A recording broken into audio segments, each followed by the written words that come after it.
सुल्तान शाह ने कननखियों से वीरा की तरफ देखा। उसके तेवर वाकई बहुत खराब थे। उसे अफसोस होने लगा कि उसने वीरा से वो टेढ़ा सवाल क्यों पूछा था। मुश्किल ये थी कि इन दोनों के दरमियान इस नाजुक मौजू पर बराह रास्त गुफ्तगू का ज्यादा देर तक जारी रहना नामुमकिनात में से था। चंद मिनट पहले सुल्तान शाह छेड़छाड़ कर रहा था तो वीरा बिदक रही थी। कुछ देर बाद वीरा राह पर आई तो सुल्तान शाह ने अपने नामौजूद सवाल से उसे पटड़ी से उतार दिया। वो आपस में कुछ तय करने के काबिल थे, न दूसरों के सामने संजीदगी से वो अहम बातें करने पर आमादा हुए थे। इनके दिलों में एक दूसरे के लिए क्या था ये वही जानते थे। दोनों में से किसी ने अपने साथियों को एतमाद में लेने की कोशिश नहीं की थी। वीरा चंद सानियों तक मुंह फुलाए खामोश बैठी रही। फिर उसने अपने गुस्से के इजहार के लिए सिगरेट सुलगाकर बिला वजह फूंकनी शुरू कर दी। सुल्तान शाह बज़ाहिर पूरे इन्हिमाक से ड्राइविंग में मसरूफ रहा, लेकिन वो बार बार चोर नजरों से वीरा के तने हुए भभूखा चेहरे का जायजा लेता रहा। वीरा की मजीद बरहमी के खौफ से उसके होंठ बंद रहे और वह खलूसे दिल से चाहते हुए भी वीरा से मुआज़रत के दो बोल नहीं कह सका। बाहिमी कशीदगी की इसी कैफियत में वो नाजमा आबाद थाने के अक्कम में पहले हुए पुरसकून रहायशी इलाके में शेरदिल का घर तलाश करने में कामयाब हो गए। घंटी के जवाब में खुश रूह और सेहतमंद औरत ने दरवाजा खोला, जिसकी आंखें मुतवर्रम हो रही थी। उसकी सवालिया नजरें सुल्तान शाह के चेहरे से फिसल कर वीरा के चेहरे पर मरकूज हो गईं। मेरा नाम मरियम है, वीरा ने बहुत नरमी और शाइस्तगी से कहा। मैं औरत फाउंडेशन से आई हूँ। क्या मैं कुछ देर के लिए तुम्हारे घर में आ सकती हूँ? मेरे घर में कोई मर्द नहीं है। उस औरत ने सुल्तान शाह पर एक निगाह डालकर भराई हुई आवाज में कहा, तुम अकेली अंदर आ सकती हो, तुम गाड़ी में बैठो। वीरा ने पलटकर सुल्तान शाह को हदायत दी, मैं मिसेस शेरदिल से बात करके कुछ देर में वापस आती हूँ। हदायत पसंदीदा नहीं थी, लेकिन मिसेस शेरदिल की ख्वाहिश का एहतराम लाजमी था। सुल्तान शाह साये में खड़ी हुई गाड़ी की तरफ बढ़ गया। वो औरत वीरा को अपने साथ लेकर अंदर गई तो वीरा की आंखें खुल गईं। ड्राइंग रूम मुख्तसर था, लेकिन आराम और आसाइश की बेशकीमत अशिया से लदा हुआ था। वो मिसेस शेरदिल की चाल ढाल और मुख्तसर सी गुफ्तगू से अंदाजा लगा चुकी थी कि वो औरत तालीम याफ्ता नहीं थी। उसका फोड़पन उस कमरे की आराइश के हर पहलू में नुमाया था। मुझे तुम्हारे शौहर की नागहानी मौत पर गहरा दुख है, लेकिन कानून से खेलने वालों का आखिरी अंजाम यही होता है जिसे वो हर वक्त भूले रहते हैं। वीरा ने बात शुरू की। औरत ने रोने की आवाज दबाने के लिए अपने दोनों होंठ दांतों में खींच लिए, लेकिन उसकी सूजी हुई आंखों के गोशों से बेख्तियार आंसू बह निकले। मेरी जिंदगी में यह बुरा वक्त भी आना था, वो रुंधी हुई आवाज में बोली। तुम मेरे मर्द को कैसे जानती थी? मैं किसी को नहीं जानते। हम लोग बेसहारा औरतों की मदद करते हैं। शेरदिल की मौत की खबर मिली तो तुम्हारी तलाश में निकले। धोबी घाट से यहाँ का पता चला तो इधर आ गए। मुझे तुम्हारे दुख और गम का पूरा पूरा एहसास है। वीरा की बात सुनकर वो औरत चौंकी और फिर उसकी बात काट कर बोली, शेरदिल तो कहता था कि उसके अड्डे के पते से कोई यहाँ नहीं पहुंच सकता। ये घर बस 2 आदमियों को मालूम है और वो किसी को यहाँ का पता नहीं बता सकते। फिर तुम कैसे यहाँ पहुंच गए? हम तुम्हारी मदद करने के लिए आए थे। शीदा नामी एक आदमी ने पता बता दिया। अच्छा, तो शीदे ने तुम्हें पता बताया है। बताओ तुम मेरी क्या मदद करोगी? किसी और बात से पहले यह जानना चाहूंगी कि तुमने शेरदिल की लाश लेने के लिए अब तक अस्पताल वगैरह से क्यों रजू नहीं किया? मरने वाले की यही ख्वाहिश थी। वो एक गहरा सांस लेकर दर्दनाक आवाज में बोली। वो पढ़ा लिखा था, ना उसके पास कोई हुनर था।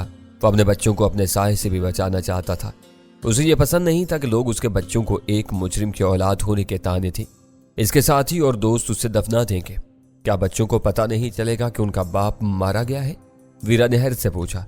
नहीं, शायद कभी नहीं, उसने मगमूम अंदाज में सर हिलाकर कहा। इनको बताया गया है कि इनका बाप एक ताजिर है और कारोबार के सिलसिले में बाहर जाता रहता है। वो हफ्ते 15 दिन में हम सबसे मिलने के लिए यहाँ आता था और खामोशी से 1-2 रातें घर में गुजार कर चला जाता था। इस बार वो नहीं आएगा तो बच्चे परेशान होंगे। मैंने दिलासे दूंगी, वक्त गुजरने के साथ उन्हें सब्र आ जाएगा। वो समझ लेंगे कि इनका बाप कहीं काम आ चुका है। उसे मुजरिमों से इतनी नफरत थी तो वो खुद मुजरिम क्यों बन गया? तुमने उसे उस रास्ते पर चलने से क्यों नहीं रोका? वीरा ने मुतजस्सिस लहजे में सवाल किया। मैंने उसे एक अमीर ताजर समझा था। मेरे घर वाले उसके खिलाफ थे। उसने मुझे घर से भागकर शादी करने पर मजबूर किया था। वो फैसलाबाद के चक्कर लगाता रहता था। मेरे नसीब फूटे थे कि मैं एक दिन घर छोड़कर उसके साथ कराची भाग आई और हमने शादी कर ली। इसके असल धंधों का मुझे उस वक्त पता चला जब मैं उसके एक बच्चे की मां बन चुकी थी। बात करते करते उसने अपने दुपट्टे में मुंह छुपाया और फूट फूट कर रोने लगी। सब्र से काम लो। वीरा ने उठकर उसे दिलासा दिया। अब माजी पर रोने का कोई फायदा नहीं। बड़ों की इज्जत खराब करके जो काम किए जाते हैं, इनका अंजाम ऐसा ही होता है। वो गलत आदमी था और आखिरकार इन्हीं चक्करों का ईंधन बन गया। अब उससे तुम्हारा पीछा छूट चुका है। अचानक उसने अपने मुंह से दुपट्टा हटाया और आंसू भरी सुर्ख आंखों से वीरा को घूरते हुए दबी दबी आवाज में किसी शेरनी की तरह गुर्राई। मेरे सामने दोबारा ऐसी बात कही तो मैं तुम्हारा मुंह नोच लूंगी। वो मेरा मर्द था, मेरा सुहाग था। अब मेरी मांग उजड़ चुकी है। मेरा पूछने वाला कोई नहीं रहा। मैं बेसहारा हो गई। मेरे छोटे छोटे बच्चे यतीम हो गए और तुम कह रही हो कि इससे मेरा पीछा छूट गया। ये बात अब न कहना। उस औरत का लहजा बहुत खूनखार और जारहाना था। रुंधी हुई वो राट में अजीब सी दहशत थी। वीरा सहम कर रह गई। वो इस औरत की ज़हनी कैफियत को समझने से यकसर कासिर थी। वो शेर दिल को बुरा कह रही थी और फिर उसके मर जाने पर अपने मान टूट जाने का शिकवा भी कर रही थी। मोहब्बत और नफरत के मिले जुले जज्बों में कुंधी हुई बातें वीरा की नाकाबिले फहम थी। बाद में उसने तुम्हें यह तो बताया होगा कि वो गलत रास्तों पर कैसे पड़ गया। चंद लम्हों के आसाब शिकन सकूत के बाद वीरा ने पूछा। इस बार उसने बहुत एहतियात से काम लिया था। जुर्म या मुजरिम का लफ्ज कहीं इस्तेमाल नहीं किया था। पुरानी कहानी थी उस बेचारे की। वो दुपट्टे से अपनी आंखें साफ करते हुए बोली, उसकी माँ बचपन में मर गई थी। बाप ने दूसरी शादी कर ली। सुतेली माँ से तंग आकर वो घर से भाग गया और बुरे लोगों के हत्थे चढ़ गया। वो उसे खूब इस्तेमाल करते रहे। जवान हुआ तो वो खुद बहुत बुरा आदमी बन चुका था, लेकिन दौलत से अपने सब ऐब छुपाए रखता था। तुमको मेरे मर्द की इन सारी बातों से क्या दिलचस्पी है? हम जानना चाहते हैं ताकि दूसरी लड़कियों की जिंदगी बर्बाद होने से बचा सके। कोई किसी को नहीं बचा सकता। वो दुखी लहजा में बोली, जो मुकद्दर में लिखा होता है वो होकर रहता है। मेरे मर्द के मुकद्दर में मरना लिखा हुआ था, वो मुझे छोड़कर मर गया। खुदा का शुक्र अदा करो कि वो तुम्हारे लिए बहुत कुछ छोड़कर मरा है। वीरा ने ड्राइंग रूम में भरे हुए साजो सामान पर नजरें दौड़ाते हुए कहा, बहुत से लोग दुनिया में कुछ किए बगैर चले जाते हैं और इनके बच्चे फाकों में पल कर बड़े होते हैं। जो कुछ है वो यही है। वो अपने दोनों हाथ उठाकर चारों तरफ घुमाते हुए बोली, मेरे पास 10-20 हजार की नकदी के सिवा कुछ नहीं है। सारे खर्चे वो खुद पूरे करता था। ये पैसे कब तक मेरा साथ दे सकते थे? लेकिन खुदा का शुक्र है कि अभी दिल में इसका खौफ रखने वाले लोग जिंदा है। कल एक आदमी पुरसा देने आया था, आज तुम आई हो। कैसा अंधेर है कि मेरा मर्द मर गया। मैं दिल खोल कर रो सकती हूँ, ना उसकी मैयत घर ला सकती हूँ। मेरे घर कल 2 आदमी उसकी मौत का पुरसा देने आए हैं। वो बहक रही थी। खुद को संभाले रखने के बावजूद अंदर से बिखरी हुई थी। पैसों की बात अधूरी रह गई थी। वीरा को उसके बारे में तजस्सुस था। उसने औरत की बात काट कर कहा, तुम अभी किसी की खुदा तरसी की बात कर रही थी। पता नहीं वो कौन था। मुझे बच्चों की तालीम और परवरिश के लिए 2 लाख रुपए देकर गया है। कह रहा था कि मेरे आदमी ने उसका कोई बड़ा काम किया था। मुआवजा लेने से पहले वो मर गया। वो बच्चों का हक उन्हें देने के लिए आया था। वो गैर मामूली बात थी। 2 लाख रुपए की रकम मामूली नहीं होती। इस मुआवजे का कोई गवाह था और ना दावेदार। फिर भी वो ईमानदार और खुदा तर्ज शख्स अज खुद चलकर इस औरत के पास पहुंचा था और उसे वो रकम अदा करके चला गया था। वो जिक्र सुनते ही वीरा के ज़हन में एक धमाका सा हुआ। इससे फौरी तौर पर याद आया कि मरने से पहले शेरदिल ने सिर्फ एक बड़ा काम किया था कि कफील के जरिए निक हार्वे को इसके घर में मरवा दिया था। अपने एतराफी बयान के मुताबिक वो आम आदमियों के कत्ल का मुआवजा 1 से 1.5 लाख तक लेता था। निक बहुत खास आदमी था। उसे जबरदस्त तहफ़्फ़ुज़ और मराहत हासिल थी। उस पर शेरदिल को खुद वार करना था। उसे ये काम सौंपने के वक्त सोबराज इंतकाम की आग में चल रहा था। ऐन मुमकिन था कि उसने निक के कत्ल पर 2 लाख रुपए के मुआवजे की पेशकश की हो। दूसरा इम्कान यह भी था कि असल बात 1 लाख की रही होगी, लेकिन शेरदिल की मौत की वजह से सोबराज ने उसके वरासा के लिए 2 लाख रुपए भिजवा दिए हो ताकि ज़ेर ज़मीन दुनिया में उसकी फ्याजी और दरिया दिली की शोहरत हो। शेरदिल की बीवी बच्चे गोशा नशीनी की जिंदगी गुजार रहे थे, लेकिन शेरदिल के 2 मुकर्रबीन से उसकी बीवी का राब्ता और वास्ता रहता था। सोबराज को पूरा यकीन रहा होगा कि वो बात पोशीदा नहीं रह सकेगी। ज़ेर ज़मीन दुनिया में सीना व सीना सफ़र करेगी, जिसके नतीजे में उसकी साख बरकरार रहेगी और शहर का हर बदमाश उसके एक इशारे पर अपनी गर्दन कटवाने के लिए तैयार रहेगा। वो नुक्ता जहन में आते ही वीरा ने अपनी सारी तवज्जो उस पर मरकूज कर दी। उस औरत का जख्म ताज़ा था। इसके लिए पैसे से ज़्यादा कीमती उसके मर्द की जान थी, जो ज़ाया हो चुकी थी। दौरान गुफ्तगू वो बार बार बहकती और चाहने वाले को रोती रही। उसे दोबारा मतलूब मौजू की तरफ लाने के लिए वीरा को देर तक उसकी चाबलूसी करना पड़ी। बात बहुत धीरे धीरे आगे बढ़ती रही। वीरा की यह कोशिश भी आड़े आ रही थी कि वो औरत इसका मुद्दा न भांप सके। इन बातों में मुआम्मा भी हल हो गया कि वो बार बार अपने जिन बच्चों का जिक्र कर रही थी वो कहीं नजर क्यों नहीं आ रहे थे। इन बच्चों की तादाद 3 थी। बड़ी बेटियों की उम्रें 6 और 7 साल थी। छोटा बेटा 5 साल का था। वो जुलाई का महीना था। स्कूलों की गर्मियों की तातीलात में तीनों बच्चे अपने मामू के साथ फैसलाबाद गए हुए थे। वो खुद शहर नहीं छोड़ सकती थी। क्योंकि उसके आदमी के घर आने का कोई वक्त मुकर्रर नहीं था। वो हफ्ते 15 दिन में जब भी मौका मिलता घर आ जाता था। इस वफादार औरत को यह बात पसंद नहीं थी कि उसका बिगड़ा हुआ शौहर अपने बदमाशियों के भंवर से निकल कर घर आए तो वहां उसे खुश आमदीद कहने वाला कोई न हो। वो दरवाजे पर ताला पड़ा हुआ देखे और मायूस होकर दोबारा अपनी गुनाहों की दुनिया में लौट जाए। पिछले रोज आने वाले ने शेरदिल की बीवी को अपना कोई नाम नहीं बताया था। अगर वीरा का नजरिया दुरुस्त था तो उसकी जरूरत भी नहीं थी। नाज़िमाबाद के इस घर के दरवाजे पर आकर शेरदिल का नाम लेने वाला कोई खास आदमी ही हो सकता था। शेरदिल सोबराज का दस्ते राज था। इस एतबार से वो दोनों ही एक दूसरे के खास आदमी थे। अगर सोबराज को शेरदिल के अड्डे के साथ उसके खुफिया घर का पता भी मालूम था तो ये कोई अचंभे की बात नहीं थी। इसके वहां पर इसका कोई भी आदमी वहां पहुंच सकता था। वीरा को इशारे मिल रहे थे कि वो सही समत में सोच रही थी। वो शेरदिल की बीवी से हमदर्दी जताकर उसे यह बावर कराने में कामयाब हो गई कि उसे औरत फाउंडेशन की तरफ से बच्चों की स्कूल फीस की सूरत में मुसलसल माहाना इमदाद मिलती रहेगी। औरत फाउंडेशन के माली वसाइल का जिक्र करते हुए उसने औरत को यह बताया कि फाउंडेशन शहर के मुखय्यर हजरात के ताउन से अपना काम आगे बढ़ा रही थी। अगर वो उसे 2 लाख रुपए पहुंचाने वाले खुदातर्स आदमी का कोई पता या ठिकाना बता सके तो ये औरत फाउंडेशन पर एक एहसान होगा। शायद वहां से उसे भी कोई करां कदर अतिया मिल सके। वीरा के मुसलसल और आजाना इसरार के सामने वो औरत बेबस होगी। फीसों की महाना अदायगी के लिए वीरा उसके बच्चों और स्कूलों के जरूरी कवायद दरियाफ्त करके नोट कर चुकी थी। उसने एतराफ कर लिया कि वो फराग दिल शख्स उसे अपना फोन नंबर देकर गया था ताकि किसी मुसीबत के वक्त वो मदद के लिए शेरदिल के हवाले से इस फोन नंबर पर पैगाम दे थे। वो औरत बच्चों की किसी कापी पर लिखा हुआ वो नंबर तलाश करने के लिए घर के अंदरूनी हिस्से की तरफ गई तो खुशी के बायस उसका दिल हल्क में धड़क रहा था। वो आग लेने के लिए आई थी मगर उसे पैगाम्बरी मिल रही थी। शेरदिल की बेवा से मिलने का इरादा करते हुए यह बात उसके कयास में भी नहीं थी कि इस तरफ से सोबराज और शहर के बदमाशों के दरमियान होने वाले अहम तरीन लेन देन की कोई कड़ी भी मिल जाएगी। इस गैर तालीम याफ्ता औरत के ताज़ा जख्म और गैर मोहतात अंदाजे गुफ्तगू के बायस वीरा एक बड़ी कामयाबी के बिल्कुल करीब पहुंच चुकी थी। उसे अंदाजा था कि इसे घर में बैठे काफी वक्त गुजर चुका था और सुल्तान शाह गाड़ी में किसी उदास उल्लू की तरह अकेला बैठा बुरी तरह बंधा रहा होगा। लेकिन वो मजबूर थी। अपने शुरू किए काम को अधूरा छोड़कर वापस जाना उसके बस से बाहर था। चंद मिनट के सबर आजमाए इंतजार के बाद वो स्कूल की एक कापी ले आई। इसके दरमियानी सफ़े पर बाल पेन से एक फोन नंबर लिखा हुआ था। नंबर बहुत आसान था।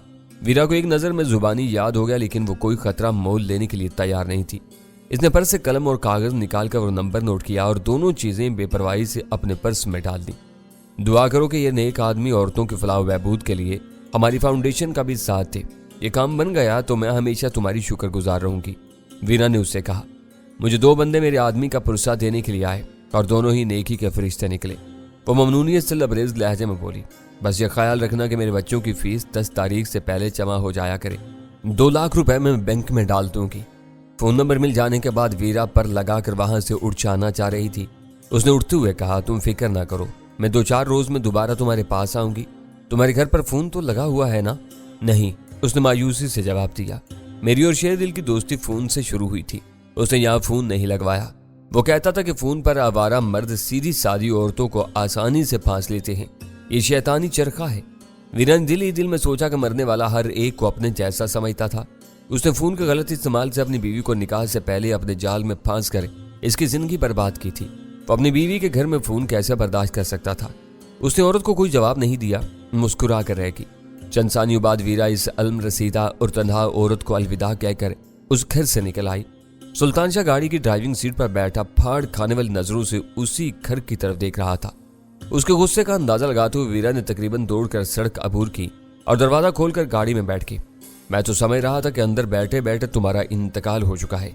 अब इस घर से तुम्हारा जनाजा ही निकलेगा। हैरत है कि तुम अपने कदमों पर चल कर आई हो। सुल्तान शाह ने जले भुने लहजे में कहा, सुनोगे तो हैरत से उछल पड़ोगे। मुझे यहाँ एक गैर मुतवक्का कामयाबी हासिल हुई है। जल्दी से गाड़ी आगे बढ़ाओ, हमें यहाँ से जल्द अज जल्द निकल जाना चाहिए। वो बोली, तुम अपनी मर्जी से वापस आई हो, मैं अपनी मर्जी से वापस जाऊंगा। सुल्तान शाह ने सीट पर कदरे आगे सिरक कर पायदान में अपने पांव पसार दिए।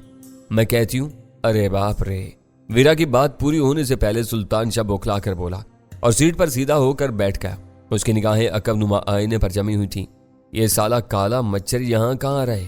उसने इंजन स्टार्ट करते हुए अपनी बात पूरी की। इस्तरारी तौर पर वीरा की गर्दन घूम गई। पीछे काले रंग की एक बड़ी मोटरसाइकिल पर काले कपड़ों वाला एक मदकूक शख्स चला रहा था। इसके चेहरे पर बड़ी बड़ी स्याह मूछें हावी थीं। इंजन स्टार्ट करते ही सुल्तान शाह ने गाड़ी तेजी से आगे बढ़ा दी। क्या तुम इस मुनहनी मोटरसाइकिल सवार से डर कर भागे हो? वीरा ने ताज्जुब से पूछा। इसकी सूरत और जिसामत पर न जाओ, ये शीदा है। इसी ने मुझे यहाँ का पता बताया था। ओहो, तू ये देखने के लिए आया है कि यहाँ क्या हो रहा है? तुम ताजियत के लिए यहाँ पहुंचे हो या रास्ते से कहीं गायब हो गए हो? मुझे इसी वक्त उसकी आंखों में हल्के से चुभे की झलकियां तैरती हुई नजर आ गई थीं। सुल्तान शाह ने गहरा सांस लेकर कहा, इसलिए मैं तुम्हारी तरफ आने के बजाय रिक्शे में वापस चल दिया था, लेकिन ये उल्लू का पट्टा यहाँ क्यों दौड़ा चला आया? फोन पर शेरदिल की बीवी से बात कर सकता था। शेरदिल ने आज से 10-11 साल पहले फोन पर अपनी बीवी से इश्क का आगाज किया था। इसके नतीजे में ये घर फोन से महरूम है। इससे डर होगा कि फोन पर उसकी बीवी से कोई और इश्क लड़ाना शुरू न करते। इस वक्त हम बाल बाल बचे हैं। ये जरा सी देर पहले आ जाता तो तुम अंदर फंस कर रह जाती। शीदा अपनी आंखों से बेरहम कातिल नजर आता है। शक हो जाने पर वो तुम्हें सर्द मैरी से कत्ल कर डालता। गाड़ी की रफ्तार बढ़ाओ और रास्ता बदल दो। ऐसा न हो कि वो इस औरत से बात करते ही हमारी तलाश में निकल खड़ा हो। इससे तसादुम हमारे लिए बेसूद होगा। बात उसकी समझ में आ गई। उसने गाड़ी एक गली में घुमाने के बाद मुखालिफ समत में डाल दी और इस वक्त वो एक अकबी सड़क से दोबारा शेरदिल के घर की तरफ जा रहे थे। वक्त गुजरने के साथ मेरी और गजाला की तशवीश में इजाफा होता जा रहा था और मैं दिल ही दिल में वीरा और सुल्तान शाह के लिए खैर की दुआएं मांग रहा था। इस तशवीश और फिक्रमंदी के साथ रह रहकर मुझे वीरा पर भी गुस्सा आ रहा था, जो बाज़ औक़ात नहायत खुद सरी पर उतर आती थी। वो न सिर्फ खुद गई थी बल्कि सुल्तान शाह को भी अपने साथ खींच कर ले गई थी, जो लड़ाई बढ़ाई के मामले में हमेशा पेश पेश रहता था। बात अगर शेरदिल की बेवा से मुलाकात की होती तो मुझे इतनी फिक्र न होती। असल खराबी शेरदिल के अड्डे पर जाने और वहां से उस औरत के घर का सुराग लगाने में शामिल थी। वो जगह मेरी देखी भाली थी और किसी औरत के जाने के लायक नहीं थी। शेरदिल के कत्ल का वाकया ताज़ा था। इसकी लाश एरी के मुर्दाखाने में पड़ी हुई थी। इस मरहले पर वहां जाकर शेरदिल या उसकी फैमिली के बारे में पूछताछ करना भी खतरनाक साबित हो सकता था। मुझे कुछ इल्म नहीं था कि वीरा अपने जहन में क्या प्रोग्राम लेकर वहां गई थी। 2 बजे के करीब वो दोनों वापस आए तो मेरे सब्र का पैमाना लबरेज हो चुका था। इस वक्त वीरा से मेरा सामना होता तो किसी संगीन झड़प की नौबत आ सकती थी। इनकी गाड़ी की आवाज इस अमर की मजहर थी कि वो दोनों किसी न किसी हद तक खैरियत से लौट आए थे। मैंने वीरा का सामना न करने का फैसला किया और अपनी ख्वाबगाह में दाखिल होकर दरवाजा अंदर से बंद कर लिया। मैं अंदर से गुस्से में फुनक रहा था। इसके बावजूद मैंने इज्तिमाई मफाद में पसपाई की राह इख्तियार कर ली थी। कुछ देर बाद मुझे बाहर से इन तीनों की आहटें और आवाजें सुनाई देने लगी। मैं खामोशी से बिस्तर पर पड़ा वीरा के किसी रद्द-ए-अमल का इंतजार करता रहा, लेकिन कहीं कुछ नहीं हुआ। अचानक मेरे मोबाइल फोन की घंटी बज उठी। मैंने इस्तरारी तौर पर बटन दबाकर ऑपरेटर से अपने कान से लगाकर हेलो कहा। महेश, जल्दी आ जाओ, इस वक्त मैं खतरे में हूँ। मेरे कान में एक घबराई हुई निस्वानी आवाज आई और फोन बंद हो गया। वो पैगाम सुनते मेरा ज़हन सुनील की बीवी शेबा की तरफ गया था। मैंने खुद को उससे महेश अग्रवाल के नाम से मुतारफ कराया था। पैगाम उसी का था, लेकिन मुझे यकीन था कि वो आवाज़ उसकी नहीं थी। मैं इससे रूबरू बहुत देर तक बातें करता रहा था। वो एक खुशगलाफ औरत थी और मर्दों से खास सूती रिचाव के साथ बात करती थी। फोन पर भी मैं देर तक उसकी आवाज़ सुनता रहा था, जो फोन पर सुनाई देने वाली आवाज़ से बहुत मुख्तलिफ थी। मुझे इस मसले पर ज्यादा देर तक अपना सर नहीं खपाना पड़ा। एक फौरी ख्याल के तहत मैंने अपने मोबाइल फोन के चंद बटन दबाकर आने वाली कॉल का नंबर चेक किया तो स्क्रीन पर हमारे घर का फोन नंबर मेरे ख्याल की तस्दीक कर रहा था।